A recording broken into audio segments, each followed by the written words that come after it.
മസ്കറ്റിൽ നിന്നും സലാല വരെ 1000 കിലോമീറ്ററിലധികം നീളുന്ന രാജ്യത്തെ ഏറ്റവും പ്രധാനപ്പെട്ട പാതയാണ് പ്രശസ്തമായ Sultan Said bin Taimur road. Engineering മികവിനും മരുഭൂ കാഴ്ചകൾക്കും പേരുകേട്ട റോഡ്. രാജ്യത്തിന്റെ വടക്കൻ തെക്കൻ മേഖലകളെ ബന്ധിപ്പിക്കുന്ന ദേശീയപാതയിൽ ഖരീഫ് സീസണിൽ തിരക്കേറും. ദോഫാറിലെ മഴയും മൂടൽമഞ്ഞും ആസ്വദിക്കാനെത്തുന്ന സ്വദേശി വിദേശി ടൂറിസ്റ്റുകളാകും എവിടെയും. വാഹനത്തിരക്ക്, ദീർഘദൂരം തുടർച്ചയായി വാഹനം ഓടിക്കുന്നത് എന്നിവയെല്ലാം അപകട സാധ്യത വർദ്ധിപ്പിക്കും. UAE-യിൽ നിന്നോ മറ്റ് GCC രാജ്യങ്ങളിൽ നിന്നോ വാഹനം ഓടിച്ചെത്തുന്നവർക്ക് റോഡും ദോഫാറിലെ കാലാവസ്ഥയും അപരിചിതമാകും. മരുഭൂ പ്രദേശത്ത് നിന്നും മഴയും മഞ്ഞുമുള്ള കാലാവസ്ഥയിലെത്തുന്നതോടെ അപകട സാധ്യത വർദ്ധിക്കും. 1100 കിലോമീറ്ററിന്റെ ഇടയിൽ എന്ന് പറയുന്നത് ഈ 25 കിലോമീറ്ററിന്റെ അടുത്ത് തമ്പ്രീത് കഴിഞ്ഞ് 25 കിലോമീറ്റർ കഴിഞ്ഞാൽ നമ്മുടെ കാലാവസ്ഥ മാറുകയാണ്.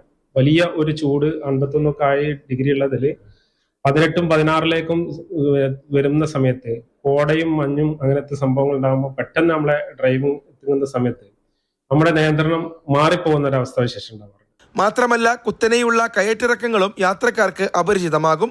സന്ദർശകർ യാത്ര പുറപ്പെടും മുമ്പ് വാഹനത്തിന്റെ അറ്റകുറ്റപ്പണികൾ നടത്തുക, പ്രഥമ ശുശ്രൂഷ കിറ്റ് കരുതുക, അഗ്നിശമന ഉപകരണങ്ങൾ സൂക്ഷിക്കുക തുടങ്ങിയ ജാഗ്രതാ നിർദ്ദേശങ്ങളും അധികൃതർ നൽകുന്നുണ്ട്. ക്ഷീണിതരാകുമ്പോൾ ഇടവേളകൾ എടുക്കണമെന്നും ഗതാഗത നിയമങ്ങൾ കർശനമായി പാലിക്കണമെന്നും അപകടങ്ങൾ കുറയ്ക്കാനായി അധികൃതർ ഓർമ്മപ്പെടുത്തുന്നുണ്ട്. സലാലിൽ നിന്നും ഫൈസൽ മുഹമ്മദ്, മാതൃഭൂമി ന്യൂസ്.